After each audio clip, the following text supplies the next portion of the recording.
Hello everyone, welcome back to my YouTube channel. Let's continue with class 7 geography chapter number 4 air. Our today topic is air pressure. It is defined as the pressure exerted by the weight of air on the earth's surface.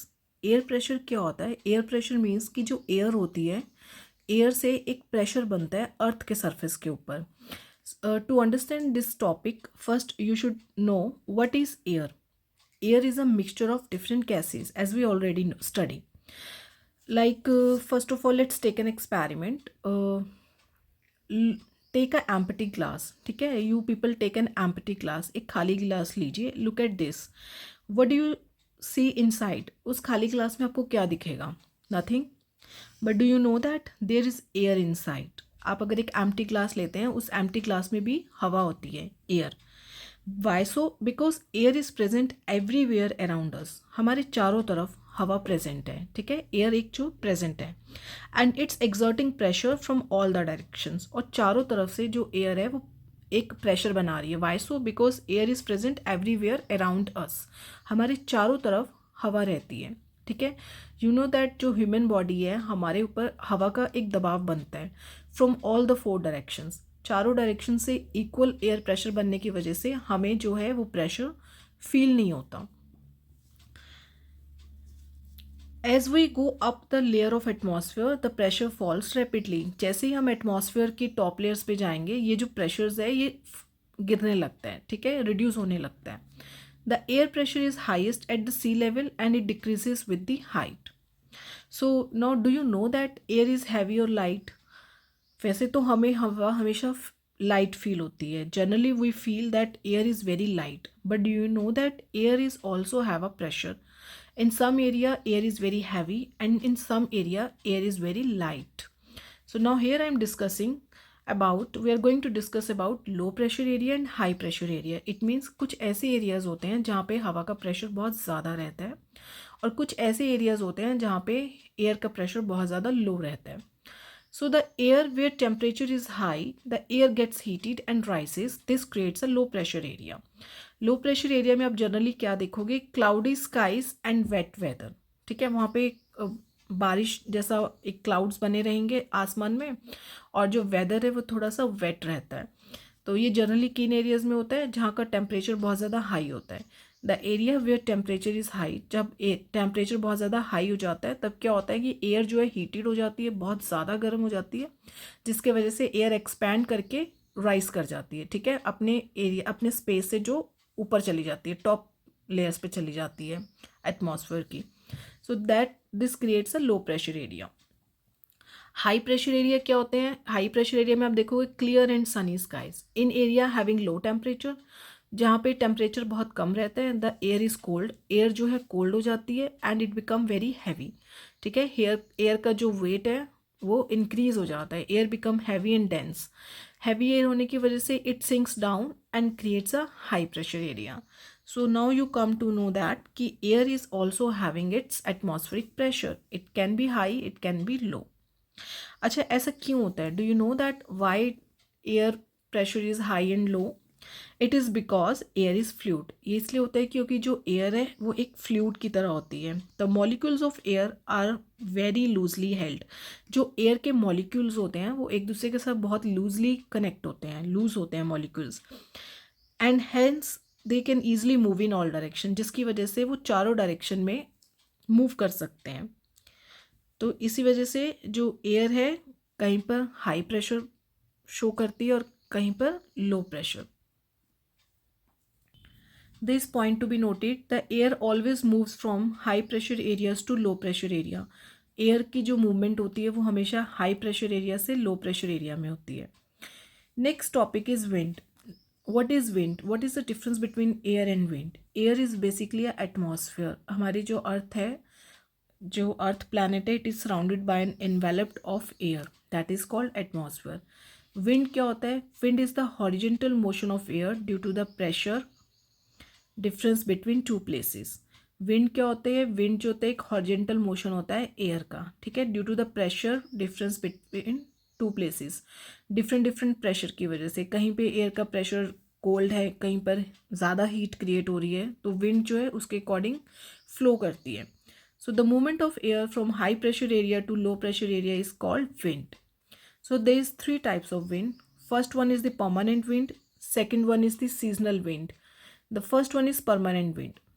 The trade winds, westerlies and easterlies are the permanent winds. इसमें जो trade winds होती हैं, जो वेस्टरलाइज winds होती हैं जो west direction की ओर move करती हैं, ईस्टरलाइज विंड होती है जो ईस्ट डायरेक्शन की ओर मूव करती हैं, that is called the permanent winds. It blow constantly through out the year in a particular direction. ये पूरा साल कॉन्स्टेंटली चलती रहती हैं इन अ पर्टिकुलर डायरेक्शन. ठीक है, धीरे धीरे ये जो परमानेंट विंड्स हैं कॉन्टिन्यूसली चलती हैं in one direction. Second is seasonal wind. It changes their direction in different seasons. For example, monsoon India. Seasonal wind क्या होती है? ये डिपेंड करती है सीजन के ऊपर. ये अपनी डायरेक्शंस चेंज करती रहती है डिफरेंट सीजन्स में. ठीक है, for example monsoon. Third one is the local wind. Local wind क्या होती है? It blow only during a particular period of the day और year in an small area. Local winds होती हैं पर्टिकुलर टाइम पर चलती हैं. इनका एक फिक्स टाइम होता है कि दिन के समय पे जैसे गर्म हवा चलेगी, इवनिंग के टाइम पे थोड़ी हवा ठंडी होगी. ठीक है, और किस ईयर में कौन सी हवा चलेगी इन स्मॉल एरियाज में. For example land and sea breeze. ठीक है, लैंड ब्रीज कह सकते हैं या sea breeze. There is point to be noted how air circulation takes place. Air किस तरह से सर्कुलेट होती है. When air is heated it expands, become lighter and goes up. जब भी कोई चीज़ हीट कर देंगे, हीट हो जाएगा, वो एक्सपैंड हो जाएगी. एक्सपैंड होने की वजह से it become lighter and it goes up. ठीक है, ऊपर की ओर चली जाएगी. कोल्ड एयर क्या होती है? कोल्ड है सो इट इज़ डेंस. ठीक है, कोल्ड एयर्स जो होती हैं डेंस होती हैं, इसमें मॉलिक्यूल्स इकट्ठे हो जाते हैं, it become heavy and it sinks down. When hot air rises, cold air from surrounding area rushes there to fill in the gap.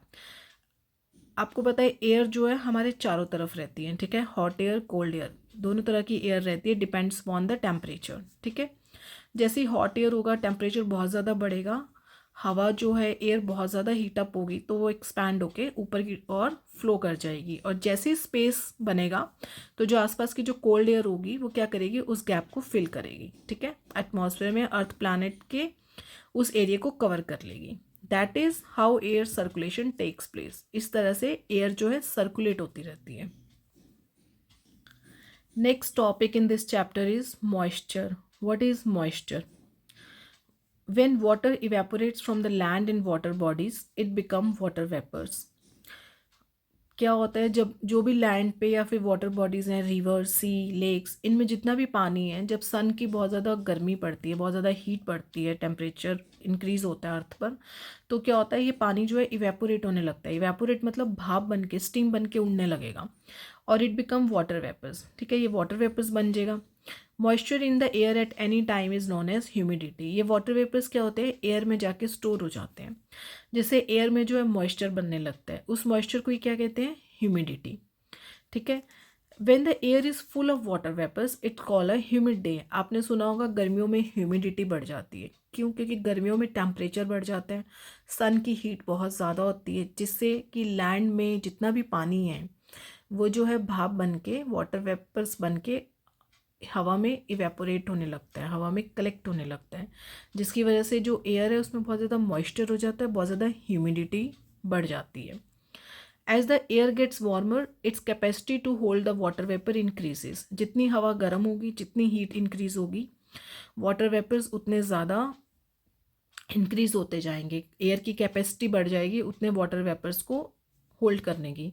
And so it becomes more and more humid, जिसकी वजह से बहुत ज़्यादा humidity increase हो जाती है. Note, on humid days cloth don't get dry. आपने notice किया होगा इन द मंथ ऑफ अगस्त सितंबर जब ह्यूमिडिटी बहुत ज़्यादा होती है तो जो कपड़े हैं वो इतनी जल्दी सूखते नहीं हैं, because of lot of humidity और water vapours are present in the air.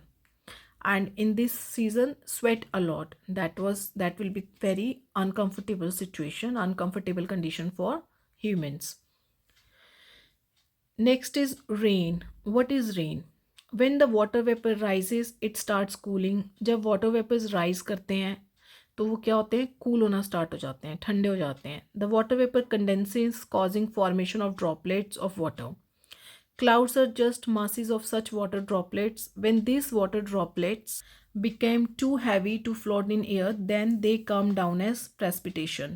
Precipitation means rain. क्या होता है, जब वाटर वेपर्स की जो क्वांटिटी है वो इंक्रीज हो जाएगी एयर में, तो क्या होगा, ये कंडेंस होना स्टार्ट हो जाते हैं, तो इसको होल्ड करना डिफ़िकल्ट हो जाता है क्योंकि air become more and more heavy due to this water vapours. तो क्या होगा कि क्लाउड्स की फॉर्म में वो वाटर जो है एज अ रेन की फॉर्म में वापस अर्थ सरफेस पर गिरेगा। ठीक है, precipitation that comes down to the earth in liquid form is called rain. Precipitation जो होती है लिक्विड फॉर्म में, जो पानी अर्थ सरफेस पे गिरता है, that is called rain. Now there are types of rainfall. On the basis of mechanism, 3 types of rainfall. First is the convectional rainfall, second the orographic rainfall, and third is the cyclonic rainfall. Rainfall is very important for the survival of plants and animals. It brings fresh water to earth's surface. Rainfall एक ऐसा mechanism है जो कि living organisms के survival के लिए बहुत important है। वाई सो? क्योंकि जो अर्थ सरफेस पे जो ग्राउंड वाटर मिलता है, कहाँ से मिलता है? रेन से, बारिश से ही वो पानी मिलता है। ठीक है, फिर वो पानी कहाँ जाता है? जो प्लांट्स में, जंगल, फॉरेस्ट में मिलता है, कहाँ से? रेन से। तो रेन जो है अल्टीमेट सोर्स ऑफ वेजिटेशन और सर्वाइवल है। So if rain is less, अगर रेन कम होगी तो वाटर स्केसिटी ड्रॉफ्ट अकर, सूखा पड़ जाएगा, पानी की कमी हो जाएगी। And if it is more तो फ्लड्स टेक प्लेस, अगर बारिश कई जगह पे बहुत ज़्यादा होती है तो फ्लड्स और बाढ़ आने का रिस्क इंक्रीज हो जाता है। So rainfall is very important process for living being survival. So that's all about this chapter. Now chapter number 4, air, is completed. Thank you so much.